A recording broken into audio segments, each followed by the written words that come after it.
Hello guys, and what's up to you people? Today, we will be starting a brand new series where I will be checking out Marcosatsu's History of Kamen Rider series. We're going through Kamen Rider Kuuga all the way to Kamen Rider Ghost. Because he hasn't the next age yet. He did do build, but I don't want to go through build. So, welcome to my video for Kamen Rider Kuuga. Heisei. No fear, no pain. I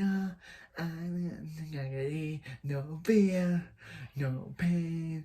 I'm and secretly and it's also at the Heisei Kamen Rider Kuuga.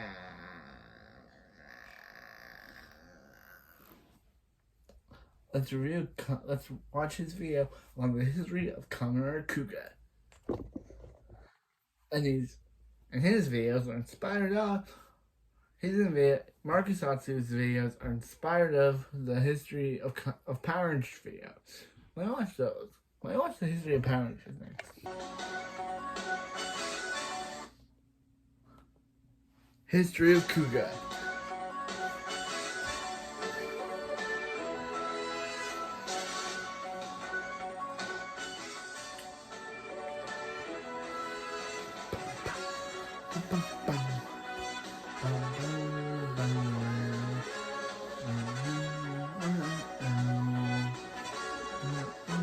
History of Kamen Rider Kuuga. This is it, the start of a new era. Well, technically the Heisei era started during Black RX, but in terms of Kamen Rider, the Heisei era is from Kuuga onwards. As some may know, there was a huge gap of Rider shows after Black RX, with there only being a few movies. So what caused the revival of Kamen Rider? There was a resurgence of Rider merchandise that created a buzz around Japan. Toei was aware, and so the rest is history. Alright, let's get into the show. Naturally, we start with episode 1, Revival. You probably know why it's called Revival. So the show opens with a tribute to Shotaro Yoshinori, and you'll see bits here and there that will feel like homages to his past works too. We then see text that says, "Please watch in a well-lit room." I don't think people in the modern day do that, especially when binge watching other shows. Nope. Now we begin with a look into the past. An ancient warrior is seen fighting monsters until he is laid to rest. Then a hand appears over his coffin. Cue intro theme. I wasn't really too fond of the theme at first, but it started to really grow on me. I think it's because I understand the overall theme that it's going for. No the pain. whole "I'm going to be stronger with no fear and no pain." It really parallels the show's own ideals. At an airport, we meet our protagonist, Yusuke Godai, as he tries to cheer up a lost child. But when that doesn't work, he does the only thing an adult would do. Juggle? Next we see a woman working on her computer. This woman is named Sakurako Sawatari, and she's a longtime friend of Yusuke. She was working on translating a language found in a nearby ruin, when she stumbled across a warning, so she calls the excavation team only to find out that they're in danger. Yusuke hurries. On his way there, he sees lightning coming from the ground. That same morning, Yusuke arrives. He talks to an officer where we have a decent attempt at humor in an otherwise serious season. By the way, this officer's name is Ichijo. I love him already. Yusuke also sees a brand new toy. Ancient belt. Its name is called the Arkle and has a pretty cool design, which I'll get into in a bit. Yusuke introduces Ichijo to Sakurako. The three go to the police station to watch a video from the excavation.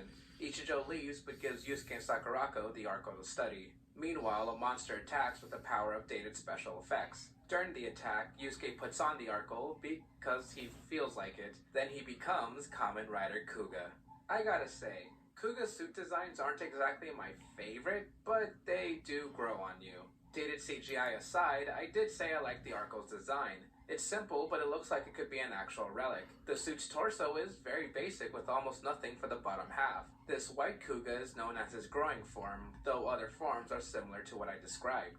Yusuke and the monster fight, ending up in a helicopter that Ichijo is in. After the battle, Yusuke gives a thumbs up until sundown. Now for the ending theme. I really like this song. It's very soothing and I love harmonica. Later on, we see a funeral for one of the archaeologists that died while digging through the ruins. During the funeral, a young girl begins to cry. Yusuke sees this and decides that he wants to fight so everybody would be able to smile. A little cheesy, yes, although it adds to Yusuke's character. Ichijo was given a tip that a monster is residing in a church. He tries to fight it, but fails. Then Yusuke arrives.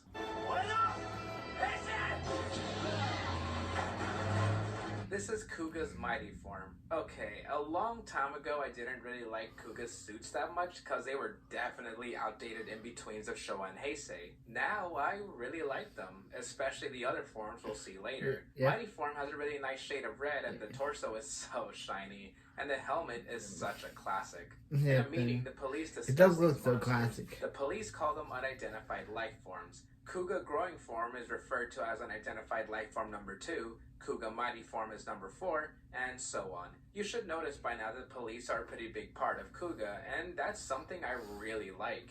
They start out being weak against a threat that they know nothing about, but then they gather more intel and find out how to fight these monsters. It's also logical that a hero like Kuga would want to work together with the police to help defend the city, even though at first the police were wary on Kuga's help, which is a natural reaction. After all, the police don't know that Yusuke is Kuga. Later on, Ichijo just so happens to bump into a woman that speaks a different language, which seems a little suspicious to him, so he follows her and comes across a strange scene. The unidentified life forms speak in their own language. This language wasn't subbed in Japanese during Kuga's first airing on TV, so even the Japanese didn't understand their dialect. If you're a Westerner and want to watch Kuga, then you are able to watch with their language translated. What they say is the usual dialogue you would hear from villain groups, and they also talk more about themselves and who they are. So you can go either way on either watching the language subbed or not. Ichijo pondered on the thought that Yusuke truly wanted to help. So Ichijo gives Yusuke a brand new toy. Bike, which Yusuke uses to chase after a monster. I appreciate these bike stunts. Really, I do. I love them. However, it would probably be easier to get off the bike and actually fight. Police arrive during Kuga's fight and one of them fires their gun, but Ichijo tells the officer to stop. Ichijo trusting Kuga. Ichijo and Yusuke go to the hospital to get Yusuke examined. A doctor named Tsubaki tells Yusuke that the Arkle is growing a central nervous system inside him, and it's very dangerous because it'll keep growing. A monster then appears that has the ability to jump on buildings. Ooh, scary. Yusuke chases after the monster on the staircase, but the monster pushes him off. And so, by the power of believing in himself, Yusuke gains a new blue form that allows him to jump higher. So remember the crying girl from episode 2? No, I don't blame you, but the show wants you to remember because she's a recurring character. Her name is Mika, and she's here to show Ichijo a relic from the excavation, but Ichijo tells her to talk to Sakurako. At her place, we find out that the unidentified life forms call themselves Grongi, which is what I'll be calling them from now on because unidentified life forms is a mouthful. Mika gives Sakurako the relic. Then Mika acts like a brat because she thinks that no one cares about getting rid of the Grongi. I'd go on a rant here about how ungrateful Mika is being considering Yusuke is trying his hardest to save mankind and avenge Mika's father. Yeah. But that's okay. She doesn't know any better. Yusuke gets pushed off while fighting another Grongi. Again. And so, by the power of not wanting to die, Yusuke gains a new green form that heightens his senses. Not wanting to die, Yusuke gains a new form. Preparing to attack. Yusuke transforms and Ichijo hands him a gun. This scene is so cool. You know what else is cool? Yusuke, by the power of sword montage, gains a new purple form in the following episodes.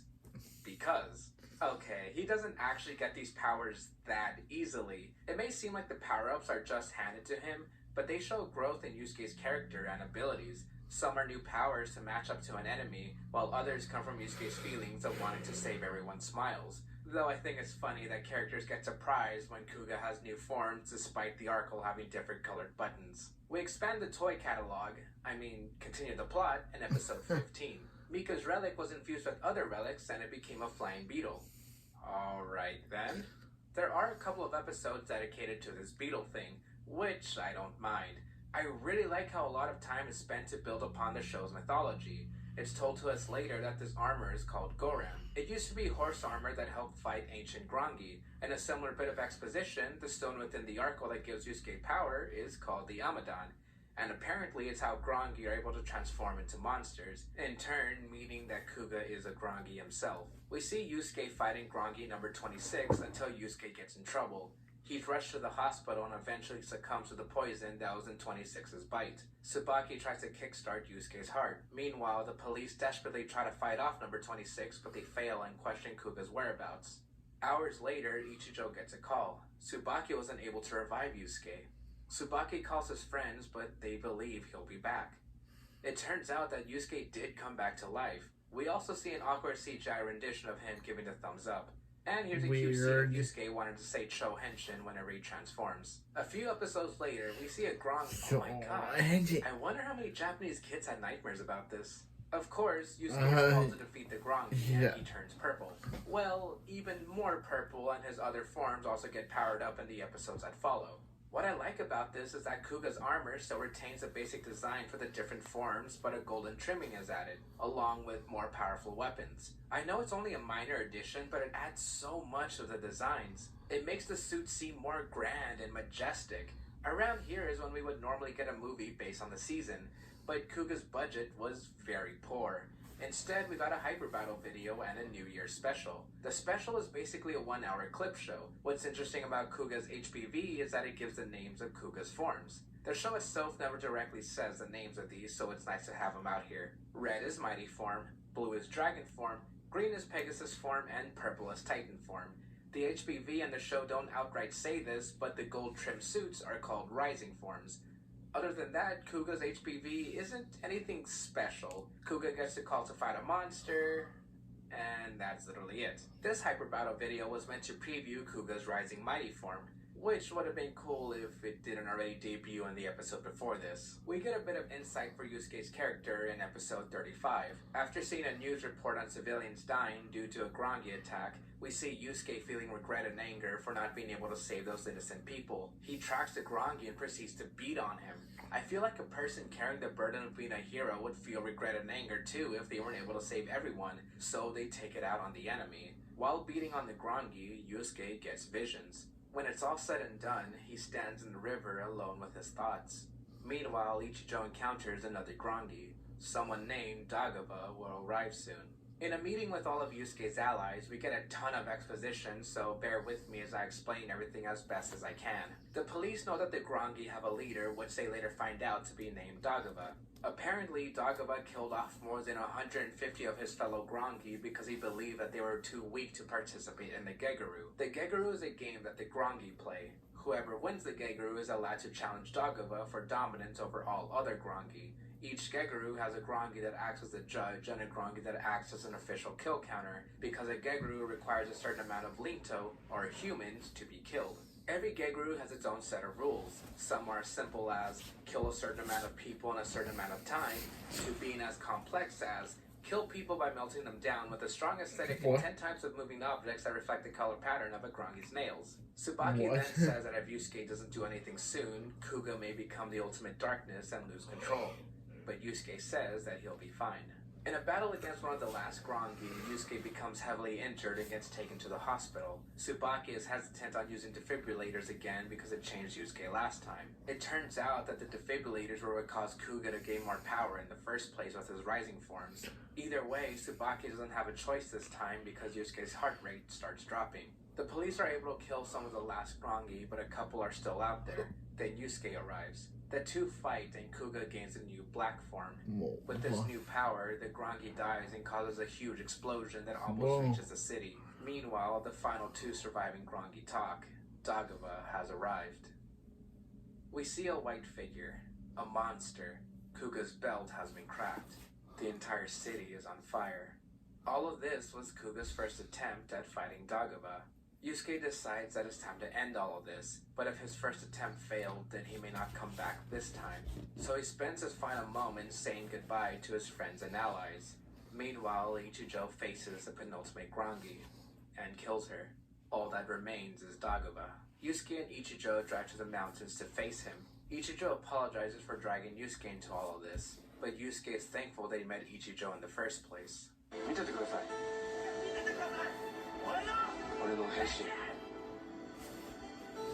Dagaba and Yusuke fight for so long that they manage to break each other's amadons, but they continue in their human forms.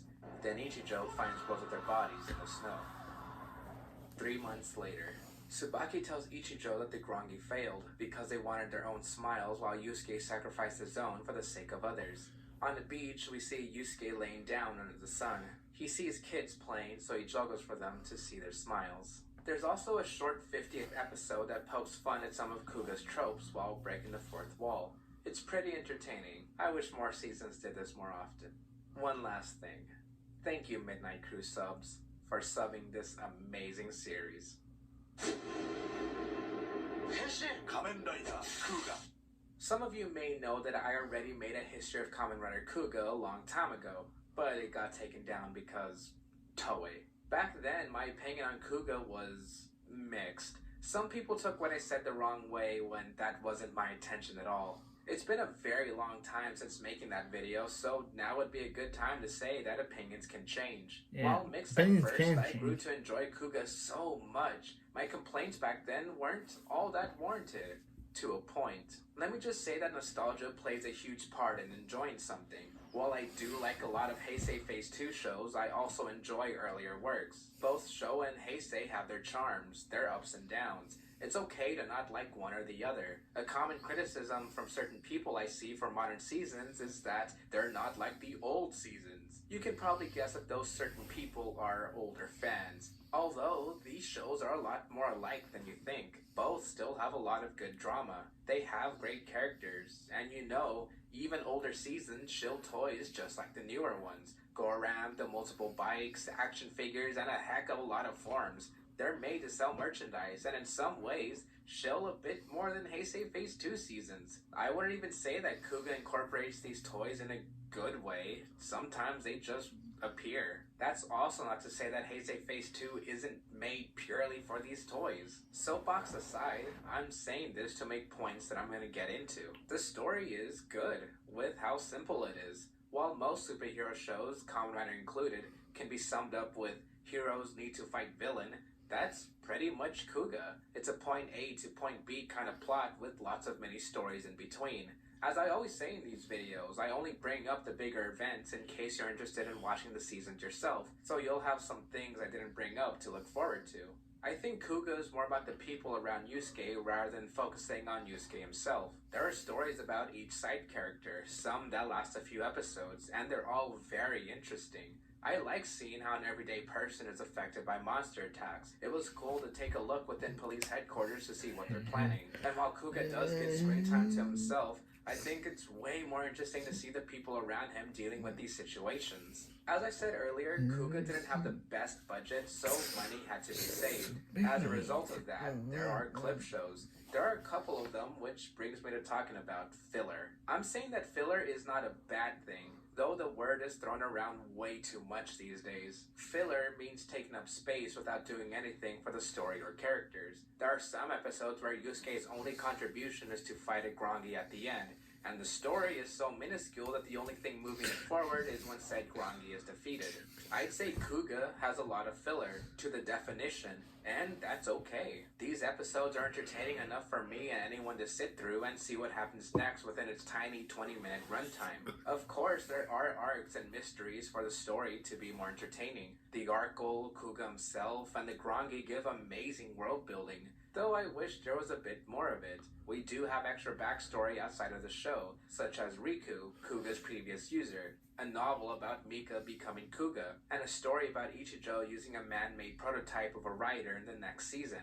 All of that sounds pretty awesome. Maybe extra things like that could make the show feel a little less slow. Speaking of which, with filler and story being brought up, I have to mention the pacing. A gentleman named Vicious Phantom put it the best way. Kuuga is an acquired taste. If you didn't grow up with Kuuga and have nostalgia to it, then there's a chance that you may not like the show going in. Of course, some people fall in love with the season immediately. The characters are charming from their introduction and the action is more physical than you would see today. The pacing to others can be seen as sluggish. If you're not used to slow dramas or older media, then maybe this isn't for you. Kuuga isn't flashy due to its budget, but it doesn't need to be. The director wanted a lot more action, and if it happened, then others would think very differently from their nostalgia.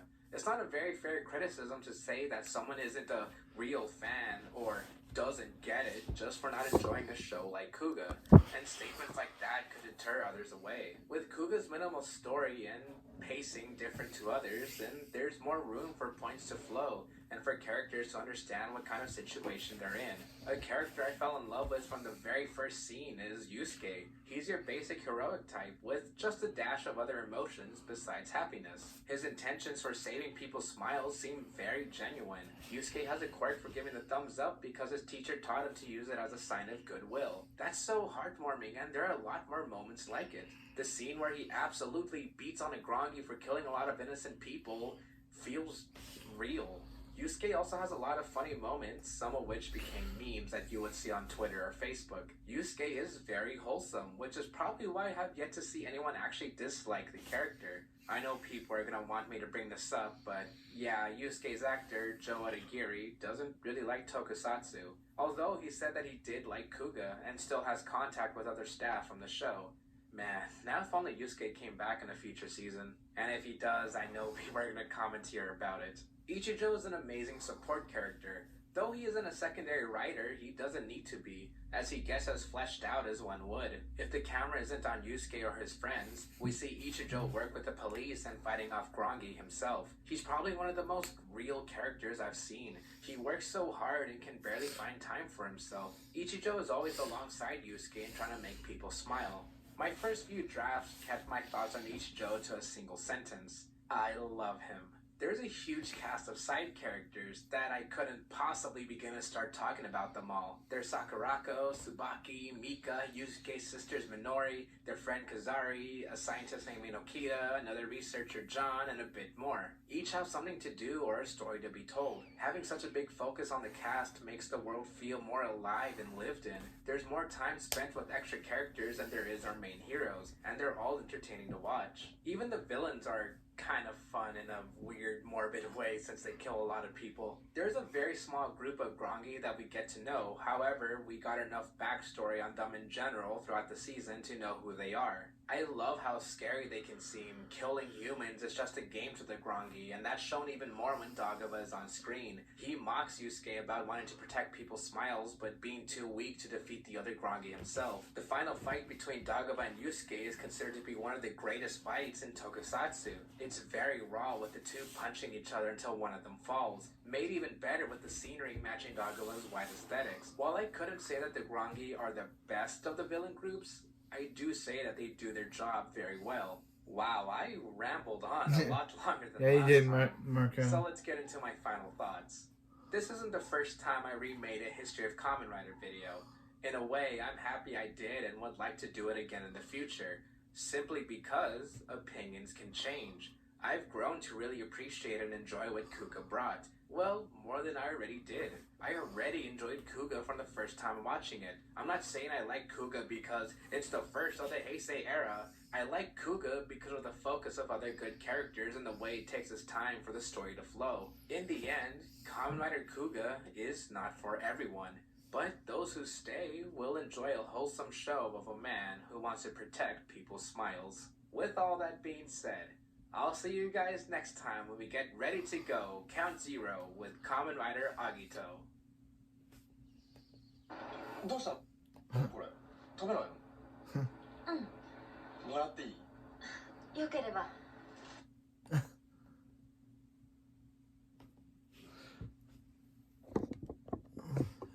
Okay, so that was the end of the history of Kamen Rider Kuuga. So next, we'll be going on to the history of Kamen Rider Agito. I really like the redesigns for the new. Obviously, I'll be sticking with the Japanese versions. I will not be looking at Kamen Rider Dragon Knight. I'll be looking at Kamen Rider Ryuki, Kamen Rider Faiz, and so next we got Kamen Rider Agito. Kamen Rider Ryuki, Kamen Rider Kuuga, sorry. Kamen Rider Kuuga was such a good, wholesome review. I've seen some of the show, haven't watched it fully, but I can agree that Joe, yeah, it said that the women were there for Joe and Agiri, like the kids wanted to watch the show for the Kamen Rider, but the mom, were there for Joe Aguirre, which is kind of interesting. So, yeah. So I guess that's it for this video. But I guess I'll see you next time when we check out that when we mention for our next video on Ugly, when we count 0 for Kamen, when we are ready to go, count 0 for Kamen Rider Ragito. Even though it says Masked Rider on the subtitle. I have no idea why